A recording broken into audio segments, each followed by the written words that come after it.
Face aux enjeux climatiques, la collectivité a fait le choix de prévoir des réaménagements d'espaces, notamment les cours de récréation de nos écoles. Donc on s'est focalisé sur l'école Valdez-Crousseau qui est située dans le centre-ville de Firminy. L'enjeu, c'est de déminéraliser les espaces, de végétaliser et puis tout un accompagnement pédagogique avec les enfants et de prise de conscience des enjeux climatiques qui nous entourent et qui seront les enjeux de nos générations futures. C'est 1500 mètres carrés qui ont été aménagés. C'est aussi la possibilité qui est offerte aux enfants de faire de la classe à l'extérieur. C'est ce qui est ancré un petit peu dans ce qui est préconisé par l'éducation nationale. De plus en plus, on favorise l'école à l'extérieur, donc pas toute l'année, mais effectivement, même l'Agence régionale de la santé essaie de promouvoir ce type d'école. Donc, il y a une estrade en bois qui permet aux enfants et aux instituteurs de faire une classe à l'extérieur, peut-être pour de la biologie, de la géographie, des choses comme ça. Les enfants ont été complètement impliqués et partenaires de ce dispositif, puisqu'il y a eu des ateliers d'échange, des ateliers de travail. On a recueilli aussi leur impression.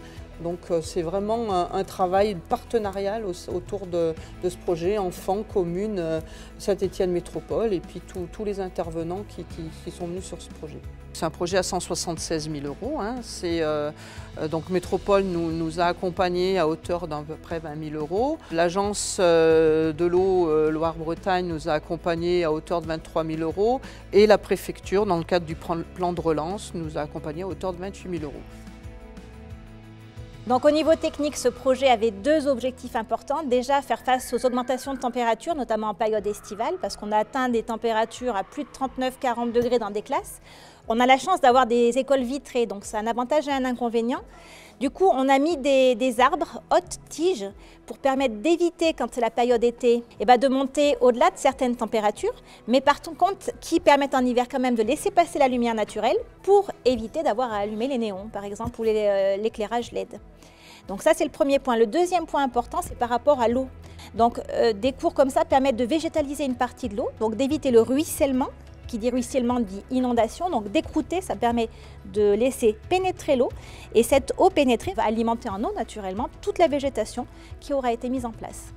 L'objectif, c'est pas de rester que sur une école, bien sûr, par rapport aux enjeux climatiques, aux problèmes climatiques, on parle de crise, donc c'est de multiplier ces projets de cours végétales, pas à l'identique parce que chaque école a sa conception, son orientation par rapport au soleil, ses vitres plus ou moins grandes ou petites, mais c'est de pouvoir avoir de plus en plus d'espaces végétalisés en ville, qu'on appelle des corridors.